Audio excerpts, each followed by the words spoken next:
जय हिंद। स्वागत है भगत सिंह जी के क्लास में। हम लोग देखेंगे एनटीपीसी के क्वेश्चन पेपर जो 2019 में एग्ज़ाम हुए थे उसके, जो कि आगामी एनटीपीसी एग्ज़ाम के लिए बहुत ही उपयोगी साबित होने वाला है 2024 के जो एनटीपीसी वैकेंसी आए हैं उसके लिए। तो देखेंगे आज का पहला क्वेश्चन ये है 13/1/2021 के फर्स्ट शिफ्ट के क्वेश्चन पेपर। कब का है? 13/1/2021 के फर्स्ट शिफ्ट के क्वेश्चन पेपर। तो देखेंगे आज का पहला क्वेश्चन है। अगर इसका पीडीएफ लेना चाहते हैं तो हमारे टेलीग्राम चैनल भगत सिंह जी के क्लास से जुड़े। पहला क्वेश्चन क्या है?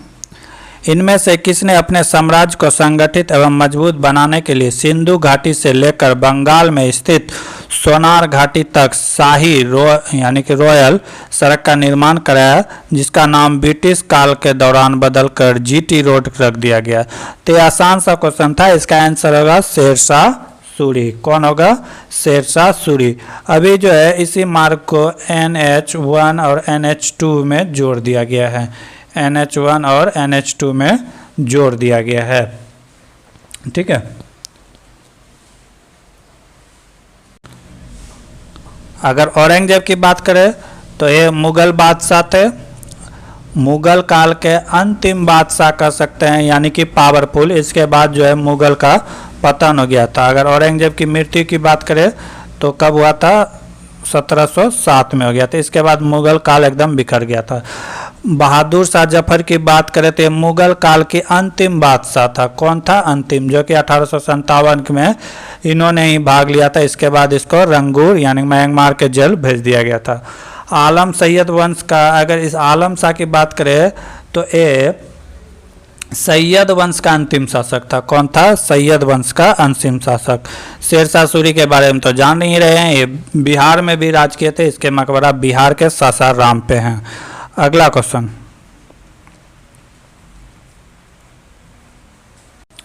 अगला क्वेश्चन है यदि एक आयत का क्षेत्रफल 60 इकाई यानी कि यूनिट हो तो परिमाप इसका 34 इकाई हो तो विकर्ण की माप क्या है?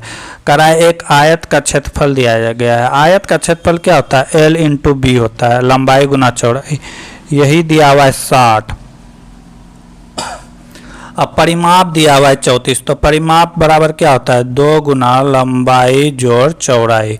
इसी का मान कितना दिया है? 34। तो यहाँ से अगर हम कटा देंगे तो L × B का मान आ जाएगा 17। L × B का मान आ गया 17। तो हम यहाँ से डायरेक्टली भी बना सकते हैं या बाय फार्मूला भी लगा सकते हैं A + B का होल स्क्वायर। ठीक है। तो हम डायरेक्टली अगर 17 आ रहा है L + B का मान, L + B का मान 17 आ रहा है, तो हम यहाँ पे मान सकते हैं कि L बराबर 12 और B बराबर 5। 12 × 5 = 17, 12 × 5 = 60। 12 गुना 5 करने से कितना हो जाता है? 60 हो जाता है। इस तरह भी बना सकते हैं या फार्मूला लगा सकते हैं A + B का होल स्क्वायर। ठीक है। तो वहाँ से भी बना सकते हैं। जैसे अभी ये मान आ गया कि L का मान आ गया कितना? 12, B का मान आ गया 5। तो अब हम वर्ग का क्षेत्रफल निकाल सकते हैं। ठीक है। तो ये कितना हो गया? 60 हो जाएगा। अब कह रहा है कि विकर्ण, तो लंबाई 12 है, चौड़ाई 5 है, तो विकर्ण कितना हो जाएगा? पाइथागोरस लगा देंगे तो कितना हो जाएगा? 144 - 25 कितना हो जाएगा? ये हो जाएगा माइनस ने प्लस, विकर्ण निकल रहे हैं ना, तो ये हो जाएगा 169 यानी कि 13 हो जाएगा। विकर्ण की लंबाई कितना हो जाएगा? 13 हो जाएगा। पाइथागोरस का नियम हम लोग लगा के निकाल लिए।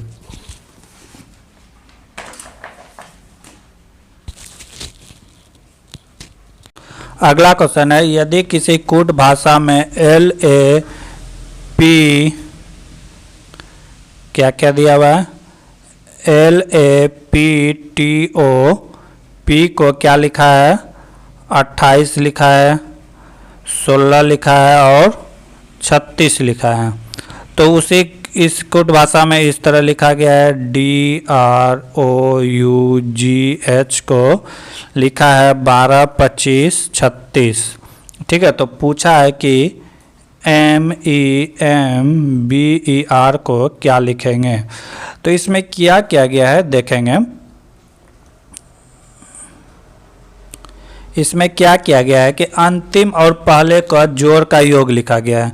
जैसे L होता है 12 और P होता है 16, तो 16 12 को जोड़ देंगे तो 28 हुआ है, तो यही 28 को यहाँ पे लिखा गया है। उसके बाद A होता है 1 और O होता है कितना 15, यही दोनों को जोड़ के 16 होता है, तो यहाँ पे 16 लिखा गया है। उसी तरह P होता है कितना 16 और T होता है कितना 20, 16 20 कितना हो गया 36, तो यहाँ पे 36 लिखा गया है। तो हम भी उसी तरह करेंगे। यहाँ पे क्या लिखा है, तो M लिखा हुआ है, M और R, M होता है 13, R होता है 18, तो 18 13 कितना हो गया 31 हो गया, तो 31 हो जाएगा। फिर क्या है E होता है 5 और फिर E 5 5 कितना होता है 10 होता है, तो ये हो गया 10। फिर होता है M 13 और B होता है 2, कितना हो गया 15, 31 10 15 राइट आंसर होगा, 31 10 15। समझ गए क्या किया गया है, तो इसका फर्स्ट और इसका लास्ट का जोड़ का योग यहाँ पे लिखा गया है। तो वही प्रोसेस हम आगे भी फॉलो करेंगे। अगला क्वेश्चन है, उस प्रसिद्ध वैज्ञानिक का नाम बताएं जिन्होंने सापेक्षता का सिद्धांत थ्योरी ऑफ रिलेटिविटी के लिए जाना जाता है। तो वो कौन थे, अल्बर्ट आइंस्टाइन। कौन थे, आइंस्टाइन को 1921 में इसके लिए नोबेल पुरस्कार भी दिया गया था। क्या दिया गया था, नोबेल पुरस्कार दिया गया था। थॉमस एल्वा एडिसन की बात करें तो ये बल्ब का आविष्कार किया था। ये किसका आविष्कार किया था, बल्ब का आविष्कार किया था। क्रिस्टन नाबार्ड की बात करें, ठीक है, अगर इसकी बात करें तो ये क्या किए थे,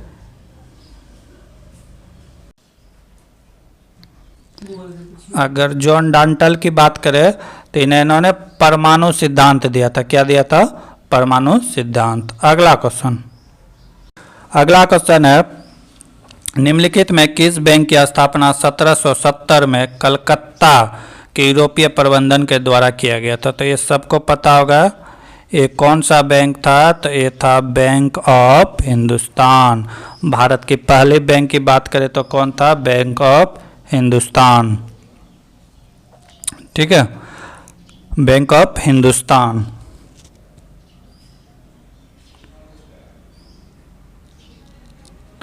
लेकिन ये बैंक जो है जो नहीं चला था। इसके बाद किया गया था इलाहाबाद बैंक की स्थापना। कब किया गया था, तो 1885 में। अगला क्वेश्चन है, भारत के उस स्थान का नाम बताइए जहां 0 मील 0 माइल स्टोन देखा जा सकता है, जिसमें बलुआ पत्थर के बने 4 घोड़े युक्त एक स्तंभ की आकृति बनी हुई थी। कहाँ है, नागपुर, महाराष्ट्र के नागपुर। इसकी स्थापना कब की गई थी, तो 1907 में किया गया था। कब किया गया था, 1907। इसका उद्देश्य क्या था, इसका उद्देश्य था कि सही दूरी समय का मापन हो सके, ठीक है। अगर नागपुर योजना की बात करें तो ये सड़क से संबंधित है। नागपुर सड़क योजना की स्थापना कब हुई थी, तो 1945 में हुई थी नागपुर सड़क योजना को। अगला क्वेश्चन, प्रोग्रामिंग भाषा C++ का विकास TA+T लैब टेक्नोलॉजी में ब्रॉन्ज स्टॉम्प द्वारा के दशक में किया गया था। तो ये कब किया गया था, 1980 में किया गया था। कब किया गया था, 1980 में। अगला क्वेश्चन, एक चुनाव में उम्मीदवार ए ने कुल मतों का 75%, यहाँ पे लिखा है कुल मान्य मतों का 75% के बराबर वोट मिले। यदि कुल वोटों में से 15% वोट अमान्य घोषित कर दिया गया, अमान्य अनवैलिड कर दिया गया, तो कुल वोटों की संख्या कितना है, 5,60,000। तो ए के पक्ष में कुल कितने वोट गिरे।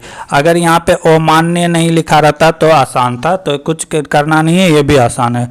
तो करना क्या है, टोटल वोट का 85% मान्य वोट, क्योंकि अमान्य वोट कितना है 15%, तो मान्य वोट कितना हो जाएगा 85%, ये निकाल देना है।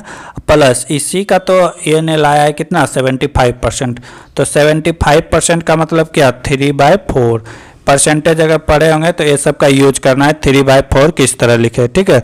बस इसी को क्या करना है, कटा देना है। 2 0 से 2 0 कैंसिल। अब बचा क्या, 4 से कटाते हैं, 14 चौके 56 और बचा क्या 1 0, तो क्या हो गया 140 गुना 85 गुना 3, ठीक है। 14 गुना करेंगे तो कितना हो गया 420। 140 गुना 3 420 और गुना 85, जब इसको करेंगे तो कितना आ जाएगा 3,57,000। कितना आ जाएगा 3,57,000। तो कुछ था नहीं, छोड़ना नहीं है, आसान सवाल था। अगला सवाल, यदि पृष्ठ क्षेत्रफल S वाले एक ठोस गोले का द्वित्रिज्या तलों द्वारा 4 समान भागों में काटा जाता है तो सभी भागों का कुल पृष्ठ क्षेत्रफल क्या होगा। कुल पृष्ठ क्षेत्रफल पूछा है, क्या होगा।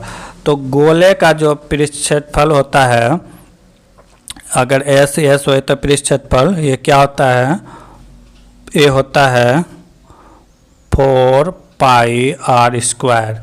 ठीक है। जब इसको क्या करा है कि 2 बराबर भागों में काटेंगे, अगर इसको 2 से डिवाइड करेंगे तो क्या हो जाएगा 2 पाई r स्क्वायर। फिर क्या हो जाएगा 2 भागों में काटा गया है इसको, तो और एक क्या हो जाएगा 2 पाई r स्क्वायर।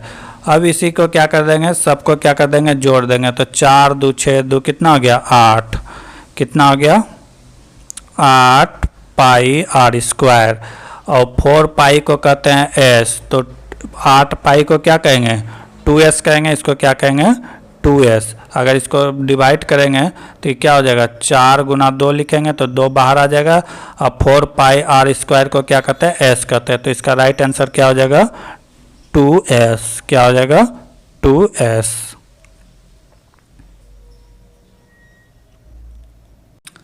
अगला क्वेश्चन, भारत ने पोखरण में अपना दूसरा परमाणु परीक्षण किस वर्ष किया था।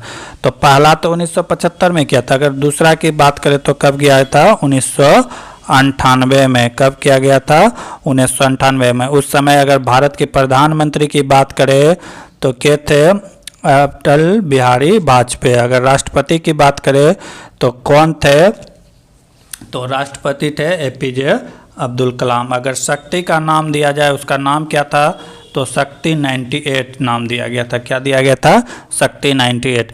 डेट अगर देखा जाए तो 11 मई 1998 को छोड़ा गया था। परमाणु परीक्षण भारतीयों के द्वारा किया गया था। ठीक है। अगला क्वेश्चन, एक आदमी किसी कार्य को पहले 5 दिन में 4 घंटा करता है, फिर अगले दिन 5 घंटा 5 दिन में करता है, फिर अगले दिन अंतिम 5 दिन में प्रत्येक दिन 6 घंटा करके काम करता है, तो 15 दिन में काम क्या हो जाता है समाप्त हो जाता है। कहता है यदि आधे घंटे का लंच लेकर एक प्रति व्यक्ति 8 दिन में वह काम 8 घंटा करता है, और ठीक है, तो कह रहा है कि कितने दिन में समाप्त होगा। तो पहले तो टोटल काम हम निकाल लेंगे। टोटल काम कितना है, पहले 5 दिन किया 4 घंटा करके, फिर अगला दिन किया 5 दिन अगले दिन किया 5 घंटा, फिर अगले दिन 5 घंटा 5 दिन कितने किया 6 घंटा करके, तो कितना हो गया 20 घंटा, कितना हो गया 25 घंटा, कितना हो गया 30 घंटा। तो टोटल काम कितना हो गया, टोटल काम की बात करें तो इसको जोड़ देंगे तो कितना हो गया 75 घंटा। टोटल काम कितना हो गया 75 काम हो गया। ठीक है। अब यही काम को क्या कर रहा है कि एक अलग आदमी कर रहा है, जो कि प्रत्येक दिन कितने घंटा काम कर रहा है 8 घंटा, लेकिन 8 घंटा में से उसे आधा घंटा रेस्ट करता है। तो एक दिन में उसने कितना काम किया, तो 7.5 यानी कि 7.5 घंटा काम किया। तो 75 काम करने के लिए उसको कितना समय लगेगा, एक दिन में 7.5 किया तो 75 काम करने में उसे कितना लगेगा, तो 10 बार में कट जाएगा 10 दिन लगेगा। तो उसे कितना समय लगेगा 10 दिन। पूरा काम खत्म करने में कितना दिन लगेगा 10 दिन। अगला सवाल है, यदि J को 17 और N को 13 लिखा जाए तो जूनियर को क्या लिखेंगे। तो यहाँ क्या किया गया है कि उल्टा किया गया है। जैसे J का उल्टा क्या होता है, Q होता है, तो Q लिखा गया है 17 का नंबर लिखा गया है। जैसे N का उल्टा क्या होता है M, N का उल्टा क्या होता है M, तो M का लेटर 13 लिखा गया है। तो उसी तरह हम सारा को लिख देंगे। तो J को क्या लिखेंगे 17 लिखेंगे, U को क्या लिखेंगे, U होता है 21, तो कितना हो जाएगा, ये हो जाएगा 6। ठीक है। उसके बाद N को क्या लिखेंगे M को क्या लिखेंगे M का लेटर कितना है 13। फिर I को क्या लिखेंगे R कितना होता है 18। फिर फिर क्या होगा ओ को क्या लिखेंगे एल का लेटर कितना होता है 12, और आर को क्या लिखेंगे आई का क्या होता है 9, तो होगा 1761318129। ये ऑप्शन नंबर 4 में है 1789, तो ऑप्शन नंबर 4 क्या हो जाएगा, राइट आंसर हो जाएगा। क्या लिया गया है, इसका विपरीत नंबर लिया गया है।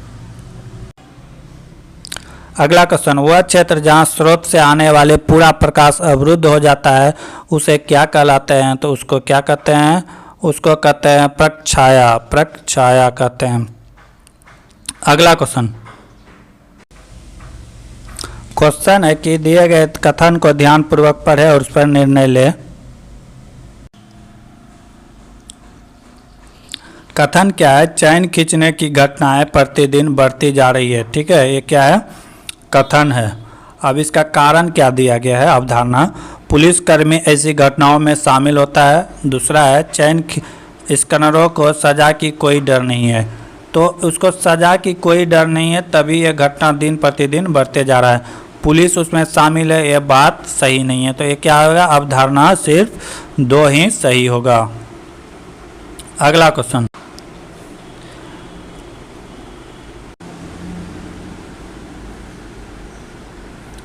अगला क्वेश्चन है, एक त्रिभुज के 2 विकर्णों का योग इसके तीसरे विकर्ण के बराबर है, तो तीसरे कोण का माप क्या होगा।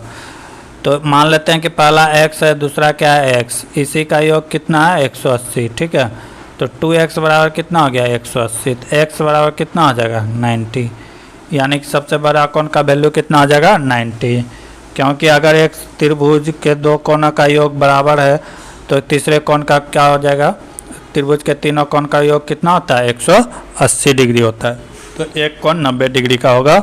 ऑप्शन 2 सही है। अगला क्वेश्चन, भारत का स्टैच्यू ऑफ यूनिटी किस राज्य में स्थित है, तो ये कहाँ है, गुजरात में। ये किसका है, सरदार वल्लभ भाई पटेल का बहुत बड़ा मूर्ति है। अगर इस मूर्ति इसका हाइट की बात करें तो कितना है 182 मीटर ऊंचा है। ये किस नदी के किनारे है, तो ये सरोवर बांध जो है वो नर्मदा नदी के किनारे वहाँ पे स्थित है। ठीक है, अगर इसकी स्थापना की बात करें, शिलान्यास कब किया गया था, तो 2013 में किया गया था 31 अक्टूबर को। 31 अक्टूबर की इसकी जन्म तिथि है, इसीलिए 31 अक्टूबर को शिलान्यास किया गया था। लेकिन इसकी उद्घाटन की बात करें तो 31 अक्टूबर 2018 में नरेंद्र मोदी के द्वारा किया गया। ठीक है, इस मूर्ति का अगर डिजाइन की बात करें किसने बनाया था, लॉन्स एंड ट्राम्बे कंपनी ने बनाया था। कौन बनाया था, लॉन्स एंड ट्राम्बे कंपनी के द्वारा इसे बनाया गया था। इसे को कहते हैं unity of, statue of unity. ठीक है, अगला क्वेश्चन है, थियोस्टेटस को निम्नलिखित में किसका जनक कहा जाता है, तो उसे वनस्पति का जनक कहा जाता है। किसका जनक कहा जाता है, तो वनस्पति। अगर रसायन की बात करें तो कि रसायन का किसका कहते हैं, लेजोवियर को कहते हैं, लेवोजियर को कहा जाता है रसायन विज्ञान का पिता। अगर भौतिक की बात करें तो किसे कहा जाता है, आइजैक न्यूटन को कहा जाता है। किसको कहा जाता है, न्यूटन को। अगर जंतु विज्ञान की बात करें तो जंतु विज्ञान का किसको कहा जाता है, तो अरस्तु को कहा जाता है। किसको कहा जाता है, अरस्तु, फादर ऑफ जंतु विज्ञान तो अरस्तु, रसायन का लेवाजियर, भौतिक का न्यूटन। अगला क्वेश्चन, सर्वाधिक 6 सर्वाधिक जनसंख्या वाले देशों में किस महाद्वीप में स्थित है, तो ये सबसे ज़्यादा एशिया महादेश में है। जनसंख्या कहाँ है, एशिया महादेश में। विश्व के कुल जनसंख्या का 60% जनसंख्या कहाँ रहता है, भारत में, क्योंकि चीन, भारत, इंडोनेशिया, पाकिस्तान ये सब ज़्यादा आबादी वाला देश किस महाद्वीप में है, तो एशिया महाद्वीप में है। अगर बात करें तो प्रथम स्थान में कौन है, भारत है, उसके बाद कौन है, तो चीन है, उसके बाद यूएसए, इंडोनेशिया, ब्राज़ील, पाकिस्तान और बांग्लादेश आते हैं। ठीक है, तो एशिया जो है क्या है कि सबसे बड़ा क्षेत्रफल में भी है। यहाँ पे टोटल विश्व की टोटल आबादी का 60% आबादी यहीं पे निर्वास करते हैं। अगर पूछा जाए कि एशिया के सबसे घनत्व वाला देश कौन सा है, तो वो कौन सा है, सिंगापुर है। सिंगापुर क्या है, सबसे ज़्यादा घनत्व वाले देश हैं। ठीक है, अगला क्वेश्चन है, इतना है क्या है, एक परिमेय संख्या है, एक अपरिमेय संख्या है, एक प्राकृतिक संख्या है। तो इसको क्या करेंगे, सॉल्व करेंगे। क्या होगा, 3√5 प्लस 125 को क्या लिख सकते हैं, 5√5 लिख सकते हैं। ठीक है, लिख सकते हैं, कोई दिक्कत नहीं। और नीचे क्या हो जाएगा, 80 को फिर क्या लिख सकते हैं, 80 को लिख सकते हैं 4 गुना 5, 4 गुना 5 √5। ठीक है, 4 चौके 16, 16 पंचे 80। ठीक है, प्लस अब इसको लिख देते हैं 6√5। बस यही है। अब क्या करेंगे कि एक जगह कर देंगे। अब क्या करेंगे, एक जगह कर देते हैं। अब ये 3 और ये 5 जोड़ देंगे, कितना होगा, 8। और यहाँ पे √5 तो क्या हो जाएगा, √5। यहाँ पे 4, यहाँ पे 6, कितना हो गया, 10। यहाँ पे क्या, √5 बटे √5, √5 खत्म, बचा क्या, 4/5। इसको कटा देंगे 2 से, इसको कटा देंगे, तो क्या हो जाएगा, 4/5। 4/5 क्या है, एक अपरिमेय संख्या है। क्या है, एक अपरिमेय संख्या। ऑप्शन नंबर 1 क्या होगा, सही होगा। ठीक है, बाकी के क्वेश्चन देखेंगे अगले क्लास में। तब तक के लिए जय हिंद, जय भारत। जय हिंद, स्वागत है भगत सिंह जी के क्लास में। हम लोग देख रहे थे एनटीपीसी के क्वेश्चन पेपर जो 2019 में हुए थे एग्जाम, उसी के क्वेश्चन पेपर देख रहे थे। आज देखेंगे 13/1/2021 के फर्स्ट शिफ्ट के क्वेश्चन पेपर। अगर इसका PDF डाउनलोड करना चाहते हैं तो हमारे टेलीग्राम चैनल भगत सिंह जी के क्लास से जुड़े, वहाँ सारा PDF आप लोग को उपलब्ध रहेगा। देखेंगे आज का पहला क्वेश्चन। क्या है क्वेश्चन, अमन ने परदादा की आयु 105 वर्ष है। अमन के जो परदादा हैं उसका आयु कितना है, 105 वर्ष। क्या करा, अमन के पिता राम सिंह की आयु उनके दादा की आयु का 1/3 है। राम सिंह है उसकी उम्र कितना है, 1/3। तो 105 का 1/3 कितना हो गया, कटा देंगे तो 3 बार में कटेगा, 35 वर्ष। यानी कि अमन के पिता की आयु कितना है, राम सिंह का आयु 35 वर्ष। आगे क्या करा कि 5 वर्ष पहले, ठीक है, अमन का जन्म हुआ था। किसका जन्म हुआ था, अमन का। ठीक है, तब राम सिंह की माँ की आयु राम सिंह की आयु का 2 गुना था। तो 5 वर्ष पहले, इसमें 5 वर्ष क्या हो जाएगा, माइनस हो जाएगा, तो कितना हो गया, 30। तो इससे 2 गुना था, तो इसकी माँ की आयु कितना था, 60 वर्ष। ठीक है, तो पूछ रहा है कि राम सिंह की 2 गुनी आयु थी, तो अमन और राम सिंह की आयु का अंतर क्या है। तो अमन और राम सिंह के आयु का अंतर क्या है, अभी का पूछ रहा था। ये 35 वर्ष का है राम सिंह और उसके पुत्र कितना है, 5 वर्ष का। तो 35 में 5 चला जाएगा, कितना हो जाएगा, 30 वर्ष का अंतर है। दोनों की उम्र में कितना का अंतर है, 30 वर्ष का अंतर है। उसकी माँ की उम्र पूछ के ऐसे आदमी को यानी कि क्वेश्चन टफ करने की कोशिश किया, लेकिन उसकी माँ से कोई मतलब नहीं था इस क्वेश्चन को। अगला क्वेश्चन, एक लैपटॉप का मूल्य 27,000 रुपये। 2 वर्ष की एक्सीडेंटल वारंटी खरीदने के लिए 15% की अतिरिक्त भुगतान करना पड़ता है। तो लैपटॉप का अंतरिम मूल्य ज्ञात कीजिए यदि पूरी राशि में 6% GST भी देना पड़ता हो। तो कंप्यूटर का कीमत कितना है, 27,000। 15% एक्स्ट्रा देना पड़ता है। क्यों देना पड़ता है 15% एक्स्ट्रा, क्योंकि 2 साल का एक्सीडेंटल इंश्योरेंस होता है। क्या होता है, 2 साल का एक्सीडेंटल इंश्योरेंस होता है, इसीलिए क्या करना पड़ रहा है, कंप्यूटर में 15% का एक्स्ट्रा देना पड़ रहा है। तो क्या हो जाएगा, 115/100।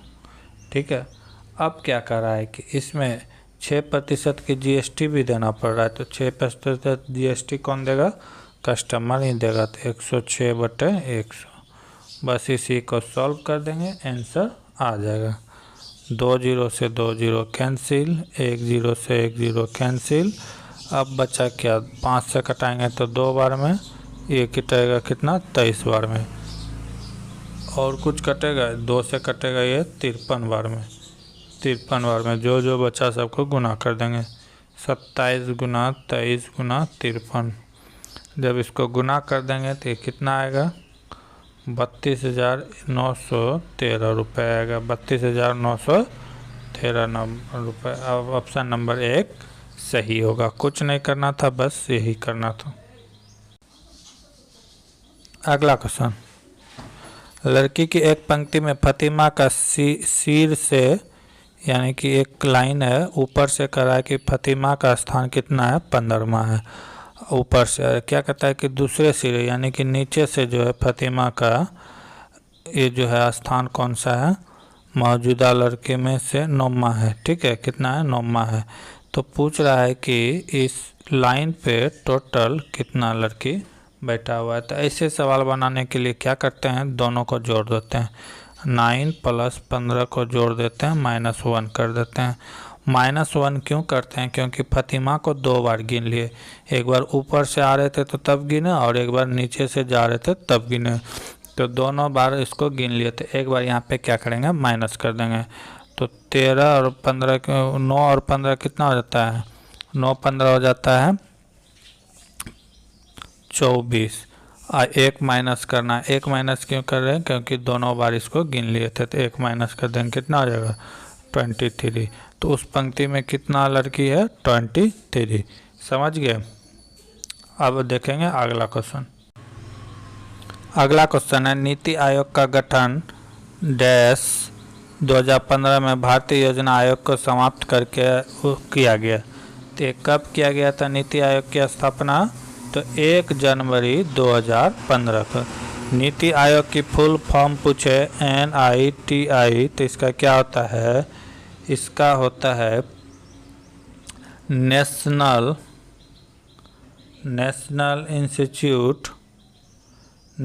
इंस्टीट्यूट ट्रांसफॉर्मिंग, आई है ये, ट्रांसफॉर्मिंग इंडिया। क्या होता है? National institute transforming India. ठीक है, लेकिन अगर ये नीति आयोग की योजना की बात करें तो ये कब किया गया था? 15 अगस्त 2014 में भारत के लाल किला से प्रधानमंत्री नरेंद्र मोदी के द्वारा ये यानी कि आह्वान किया गया था कि अब योजना आयोग को समाप्त कर दिया जाएगा। योजना आयोग की बात किया जाए तो इसका गठन हुआ था 15 मार्च 1950 को। योजना आयोग का भी अध्यक्ष कौन होता था? प्रधानमंत्री। और नीति आयोग का भी अध्यक्ष कौन होता है? प्रधानमंत्री। तो नीति पूछता है क्वेश्चन बार बार कि नीति आयोग के प्रधान कौन होते हैं? तो प्रधानमंत्री ही होते हैं। नीति आयोग में सिर्फ अंतर इतना है कि नीति आयोग में जो है राज्य का मुख्य हिस्सेदारी होता है। राज्य के मुख्यमंत्री और केंद्र शासित प्रदेशों के जो होते हैं वो राज्यपाल, वहाँ के वो सब शामिल होते हैं, जबकि योजना आयोग में ऐसा कुछ नहीं था। ठीक है, अगला क्वेश्चन। भारत रत्न पुरस्कार से सम्मानित सुप्रसिद्ध गायक भूपेंद्र हजारिका किस राज्य से संबंधित है? भूपेंद्र हजारिका की बात करें तो ये असम के राज्य से संबंधित है। कौन? असम, यानी कि असम से। अगर इसका भारत रत्न देने की बात कब हुई थी? तो 2019 को भारत रत्न दिया गया था। इसके साथ साथ 2 और आदमी को दिया गया था। प्रणब मुखर्जी को दिया गया था एवं नानाजी देशमुख को दिया गया था। एक तो प्रणब मुखर्जी को दिया गया, दूसरा नानाजी मुखर्जी को भी दिया गया था। नानाजी देशमुख को दिया गया था भारत रत्न 2019 में। 3 आदमी को दिया गया था। ठीक है, अगर भूपेंद्र हजारिका एक सेतु है जो कि असम को अरुणाचल प्रदेश से जोड़ता है। इस सेतु का नाम क्या रखा है? भूपेंद्र हजारिका सेतु। ये अगर इस पूछा जाए कि कौन किस नदी में है, तो ये लोहित नदी पे है। कौन नदी पे है? लोहित नदी पे है।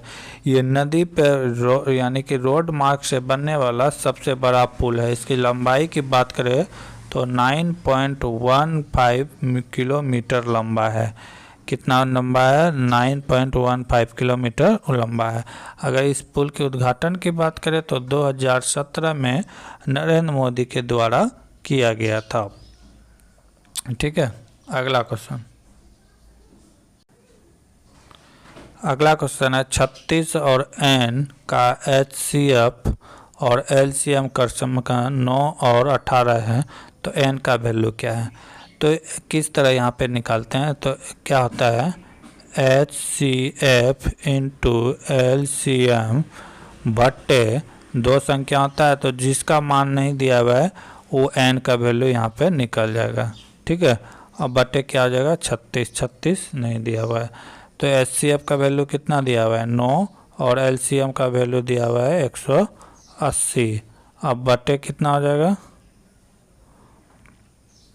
क्या आ जाएगा? HCF इंटू LCM बटे 36। ठीक है, n का वैल्यू निकल जाएगा। तो HCF कितना दिया हुआ है? 9 और गुना HCF कितना हुआ दिया हुआ है? 180 बटे कितना हो जाएगा? 36 से कितना बार में कटेगा? 5 बार में। 9 पचे कितना आ गया? 45। n का वैल्यू कितना आ गया? 45। देखेंगे अगला क्वेश्चन। √4 का मान क्या होगा? तो √4 का मान क्या होगा? जब इसको रूट के अंदर तोड़ेंगे तो क्या आ जाएगा? 2 इंटू 2, तो 2√2 का एक क्या आ जाएगा बाहर, तो क्या होगा आंसर? 2 हो जाएगा। ऑप्शन नंबर 2 सही है, ये गलत आंसर दिया गया है रेलवे के द्वारा। आंसर क्या होगा? सिर्फ 2 होगा। ठीक है, अगला क्वेश्चन। अगला क्वेश्चन है, यदि 10 क्रमागत घंटों के दौरान रेलगाड़ी की चाल A1, A2, A3, A4 इतना दिया गया, तो रेलगाड़ी की औसत चाल क्या होगा? तो औसत चाल क्या होगा? तो एक औसत चाल एक समांतर माध्य हो जाएगा। क्या करेंगे? सबको जोड़ के 10 से भाग दे देंगे, तो इसको क्या कहते हैं? एक समांतर माध्य कहते हैं। ठीक है, तो ऑप्शन नंबर 3 सही हो जाएगा। अगला क्वेश्चन। अगला क्वेश्चन है, इतना बराबर इतना हो तो a का वैल्यू क्या होगा? क्या दिया हुआ है? a प्लस b √2 का होल स्क्वायर इक्वल टू 19 को हम लोग क्या लिख सकते हैं? 1 प्लस 18 लिख सकते हैं, कोई दिक्कत नहीं, प्लस 6√2 लिख सकते हैं, कोई दिक्कत नहीं, ब्रैकेट में इसको बंद कर देंगे। ठीक है, अब यहाँ पे क्या हो जाएगा?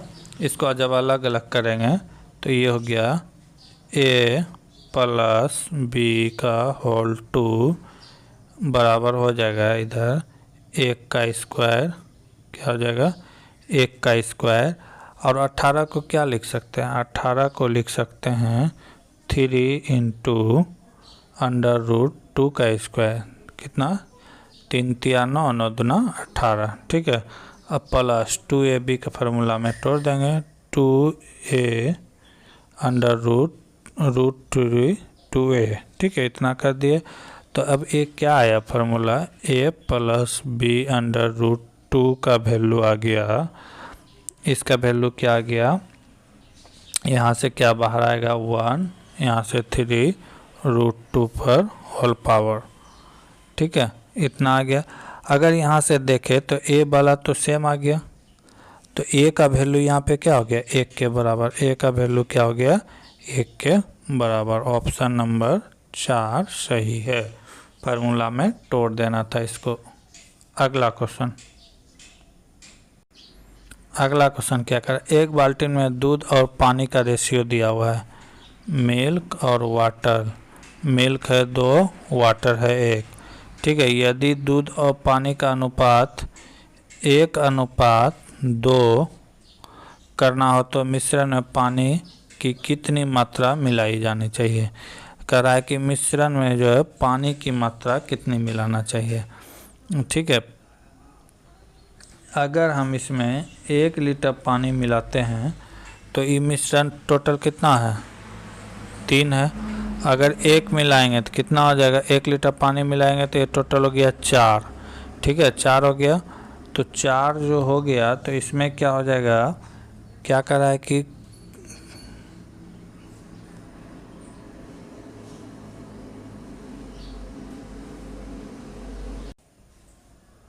देखते हैं।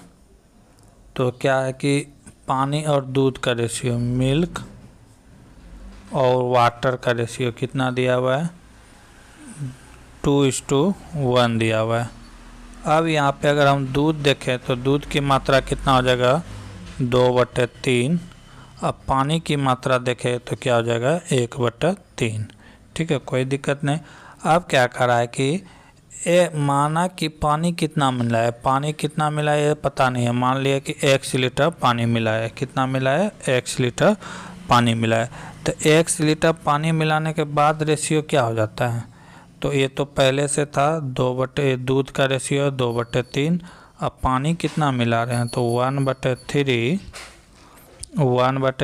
प्लस एक्स का है, क्योंकि x पानी मिला है। उसके बाद मिलाने के बाद रेशियो क्या हो जाता है, 1:2 हो जाता है। उसके बाद रेशियो क्या हो जाता है, 1:2 हो जाता है। ठीक है, यहाँ तक कॉन्सेप्ट क्लियर है। अब आगे देखते हैं। अब क्या हो जाएगा, तो ये तो दूध है 2/3। ठीक है, अब पानी बराबर क्या हो जाएगा, 1 + √3x/3। इसी का मान कितना दिया हुआ है, 1/2।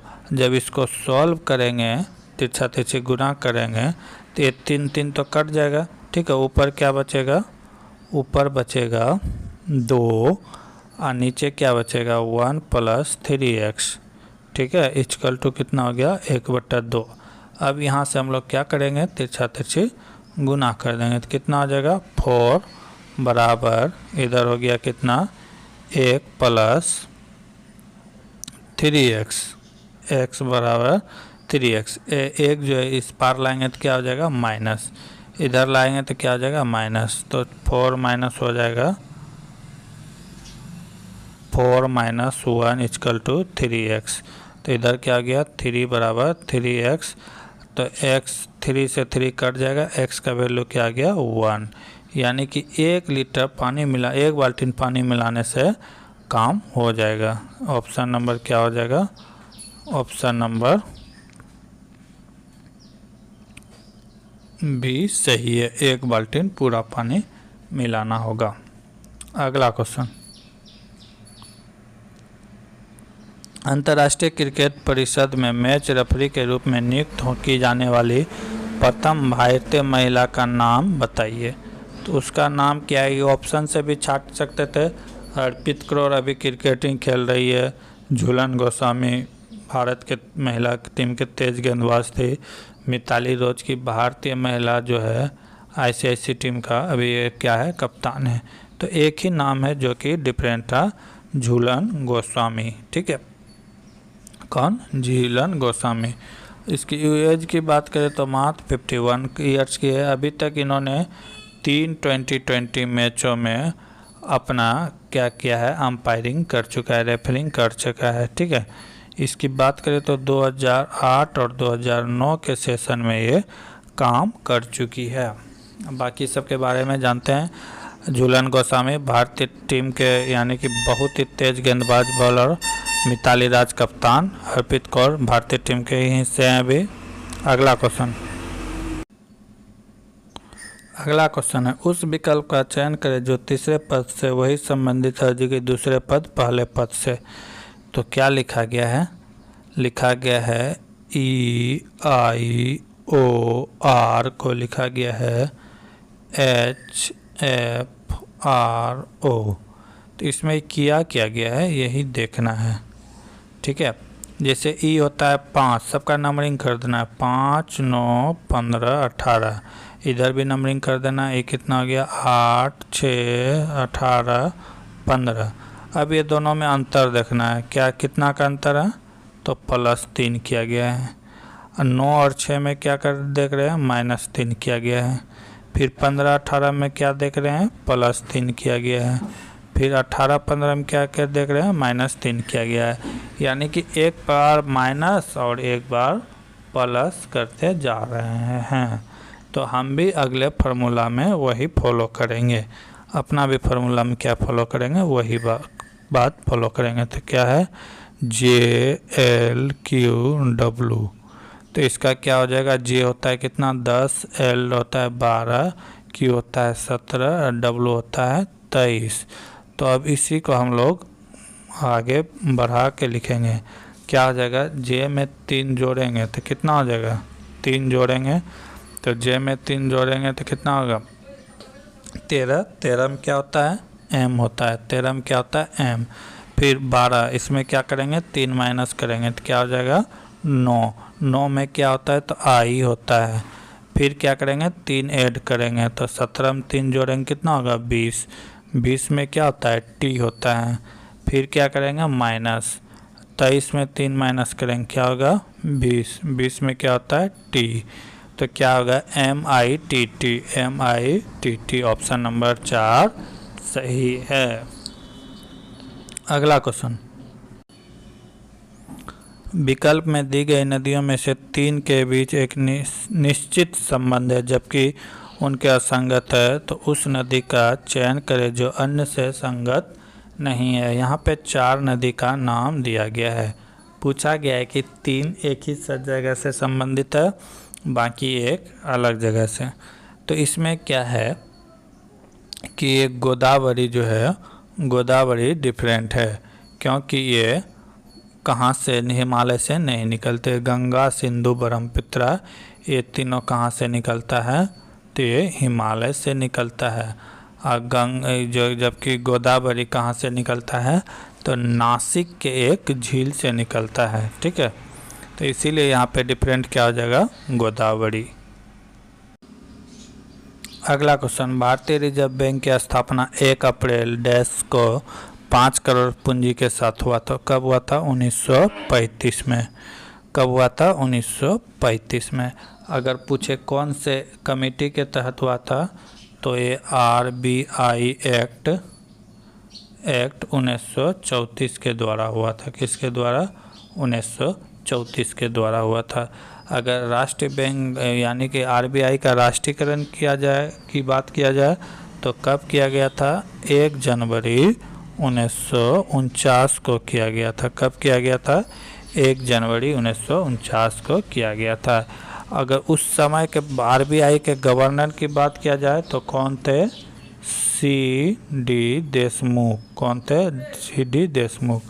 यानी कि RBI के पहले गवर्नर की बात किया जाए तो कौन है, CD देशमुख। अगर कौन से कमेटी के तहत इसका यानी कि स्थापना किया गया था, तो ये था हिल्टन आयोग। हिल्टन आयोग क्या था, हिल्टन आयोग के तहत इसकी स्थापना की गई थी, ठीक है। अब अगला क्वेश्चन देखते हैं। अगला क्वेश्चन, निम्नलिखित में कौन सा भारतीय संसद का अंग नहीं है। तो भारतीय संसद का 3 ही अंग है, एक राष्ट्रपति, एक राज्यसभा, एक लोकसभा। ये 3 ही भारतीय संसद के पार्ट हैं, ठीक है। ये क्या है, संसद के पार्ट हैं।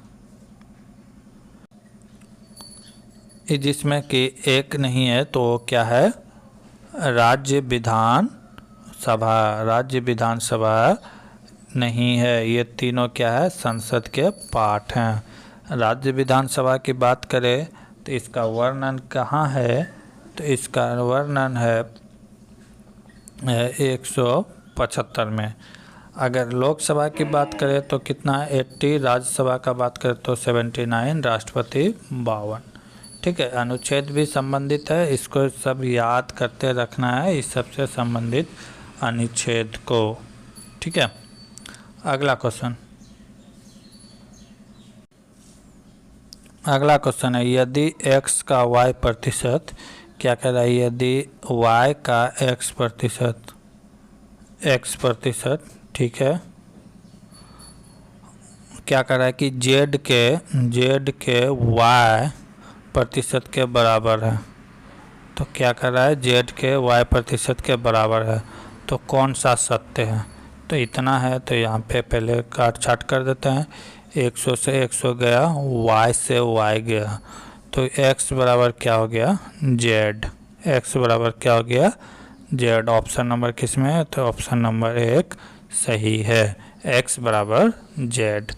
कुछ सवाल में था नहीं। अगला सवाल, अगला क्वेश्चन, संख्या इतना है। तो ये संख्या जो है कि रिपीट नहीं कर रहा है, नॉन रिपीटेड संख्या है। जो संख्या नॉन रिपीटेड हो, जो रिपीट नहीं करता हो, उसे क्या कहते हैं, तो वो एक परिमेय संख्या होता है। क्योंकि देख रहे हैं 1 2 4 5, इसके बाद रिपीट ही नहीं कर रहा है। रिपीट का मतलब है 1 2 3 हुआ, 1 2 3 4, तो फिर 1 2 1 3 ऐसा रिपीट होता है, लेकिन ये ऐसा रिपीटेड नहीं हो रहा है। तो ये क्या है, एक अपरिमेय संख्या है। अगला क्वेश्चन, अगला क्वेश्चन, 1798 में निम्नलिखित में गवर्नर जनरल बना और कलकत्ता में अपने लिए एक विशाल महल का निर्माण कराया। तो वो कौन बने थे, लॉर्ड वेलेस्ली। वेलेस्ली जो है 1798 में बंगाल का गवर्नर बना था। ठीक है, अगर लॉर्ड वेलेस्ली की कार्यकाल की बात करें तो ये कब से था, 1798 से लेकर 1805 तक था। कब तक था, 1805 तक। ठीक है, गवर्नमेंट एक्ट बनाकर इसने तैयार किया। गवर्नमेंट हाउस कब बना के इन्होंने तैयार किया, तो 1803 में। ठीक है, इन्हीं ने भारत में सहायक संधि लाया था। क्या लाया था, सहायक संधि।